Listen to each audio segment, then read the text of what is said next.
Last time we saw how Cyrus the Great transformed Persia from a small group of tribes into a rising empire. But after his death, the empire didn't slow down.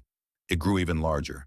And soon Persia would come face to face with one of the most famous enemies in history, Greece. Imagine ruling an empire so massive that messages took weeks to travel from one side to the other. After Cyrus died in 530 BCE, his son Cambyses II continued expanding Persian power.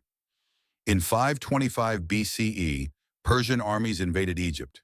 The campaign was brutal, but successful. Egypt fell, and Persia now controlled lands stretching from Central Asia all the way to North Africa. But the empire became so large that controlling it was becoming difficult. That's when a new ruler appeared, Darius I. And honestly, this is where Persia became a true superpower. Darius reorganized the empire into provinces called satrapies. Each province had governors, tax systems, and soldiers loyal to the king. He also built massive roads across the empire, including the famous Royal Road, allowing armies, traders, and messages to move much faster.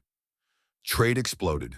Gold, spices, textiles, and precious goods moved through Persian lands from India, Babylon, Egypt, and beyond. And protecting all of this was the Persian army. The empire had thousands of soldiers from different regions, archers, cavalry, spearmen, and elite warriors known as the Immortals. These elite troops were feared across the ancient world. If one soldier died, another immediately replaced him, making it seem like their numbers never change. But while Persia kept growing, trouble was starting in the west. Along the coast of Anatolia, Greek city-states under Persian control began to rebel. Athens secretly supported them. For Darius, this wasn't just rebellion, it was an insult. So he made a decision that would change history. He would punish Greece. In 490 BCE, Persian forces crossed the Aegean Sea and landed near Marathon.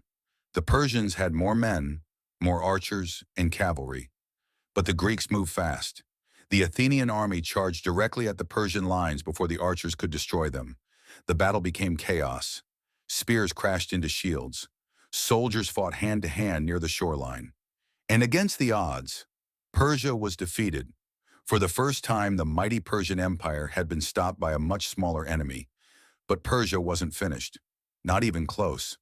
Because in Part 3, Xerxes, son of Darius, will launch one of the largest invasions the ancient world had ever seen. And Greece will stand directly in its path. If you enjoyed this story, make sure to like, subscribe, and leave a comment telling me which empire or war you want next. And trust me, Part 3 is where the real legendary battles begin.